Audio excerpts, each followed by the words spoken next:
There are two different ways of looking at women. There are movements in this world.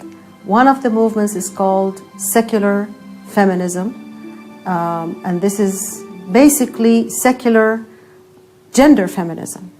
The other one is equity feminism. Gender feminism would like to regard women as a single entity, that they are emasculated, that they are macho, that they can do anything. Maybe that would be contrary to their own natures, but they can do anything.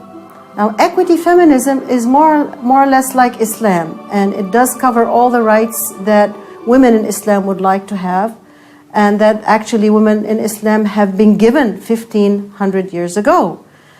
That is why it is important to look at women as part of a context. This context is the family. So when God Almighty created Adam, He created Eve, and then came the descendants.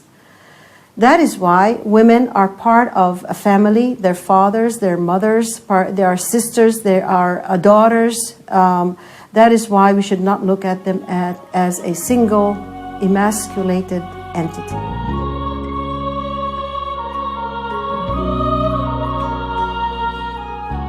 Islam does give women rights. Over 1400 years ago, the Prophet Muhammad, peace be upon him, received the Holy Quran as a revelation that not only acknowledged women's rights, but protected those rights. Women did have a role in politics during the time of the Prophet Muhammad. There was a female Sahaba, Salama, or a female companion of the Prophet, who did provide consultation for him. Women also had the ability to vote during the time of the Prophet, which is prior to the women's suffrage movement of the 20th century, where women only recently began to get their right to vote in the 1920s, 1940s, 1970s. The women's suffrage movement got the vote for women in the United States of America in the 1920s after a long struggle. They only got it in France in 1945 and in Switzerland in 1970. That was over 14 centuries after women got it at the time of the Prophet Muhammad, who called upon all men and women and told them that there was an army of 4,000 men marching towards the city of Medina, and asked them to vote, both men and women, whether to go out and face them or to wait in Medina and fight them in the streets of the city. He accepted the decision of the majority, even though his opinion was different. Women were degraded by most ancient cultures. The Romans, the Greeks, Persians, Arabs. Arabs actually considered having a female baby a bad omen, and some of them used to bury female babies alive. Then suddenly someone came along to tell women, you are equal with men before God. You are equal with men before the law. That was an incredible paradigm shift. Islam tells women they are equal with men but different. They can do some things better than men, and men can do some things better than them. You complement each other. Me being a Muslim makes me a feminist because I believe in women's rights. And any Muslim man should be, in that definition, he should be a feminist too. There shouldn't be any fear or favor when it comes to granting the rights that Allah has given us. As a Muslim woman, it is particularly important to me that every sector of society has the rights that God has given them. These are literally God-given rights. And there are countries and there are societies where that's not happening. And in those societies, we should be calling for those rights to be given. It doesn't make us feminists necessarily, but it means that we are Muslims who are aware of our rights as Muslims. And when people look at Islam, they often cast Islam, again, you've got that symbol of Islam as the ultimate oppressive religion to women. And people always ask this question, then in that case, why are so many women becoming Muslim? Why are so many women willing to subject themselves to this oppressive religion and subject themselves to this oppressive scarf and all this kind of thing? And very much for those people, it is about changing your lens, because you see oppression where others see freedom. You see liberation where others see shame. And for anybody who is looking at Islam and wants to know, what is the Islamic take on this? Why is this happening in Muslim communities? Our answer is always go back to the Quran. Go back to the Quran and go back to the example of the Prophet Muhammad, peace be upon him. For me, I came from a feminist background. I was raised pretty much in a feminist household.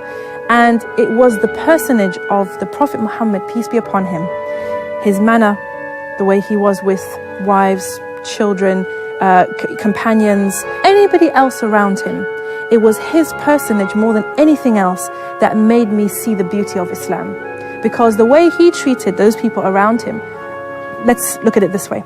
The Prophet Muhammad, peace be upon him, had no sons, no heirs. His wives, he had children from his first wife, no children after that. This is in a society where girl children were scorned, were buried alive, had no worth whatsoever. And this is not just in Arabian society, and it's not just 1500 years ago. You have societies today where this is still happening, where girls are considered less than boys, where it's a shame to have a girl, where if you have a boy, you're a queen. If you have a girl, nobody speaks to you. This is a reality that's happening in our world today. So at this particular time, God chose to send a messenger who would have no son and heir, who would only have a few children compared to the number of wives that he had. You've got a prophet who used to help his wives in the house. You've got a prophet who used to serve himself, who used to mend his own shoes, who used to say, when he was asked, who do you love from amongst the people? He would say his wife's name before anybody else's name. He was a feminist. If anybody was a feminist, the Prophet Muhammad, peace be upon him, according to my definition, he was the ultimate feminist.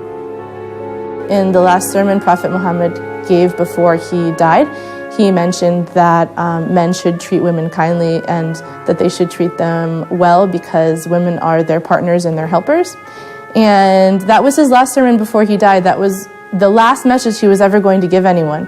And that was part of his message, that you must treat women kindly. And so obviously that's a very big part of religion. If that's in his last sermon, that's the last message he'll ever give the Muslims who are alive then. The Prophet Muhammad, peace be upon him, set a standard of helping his wives in the kitchen. Modern Muslim husbands also help their wives in day-to-day lives. Islam has made my marriage and my life with my spouse more peaceful.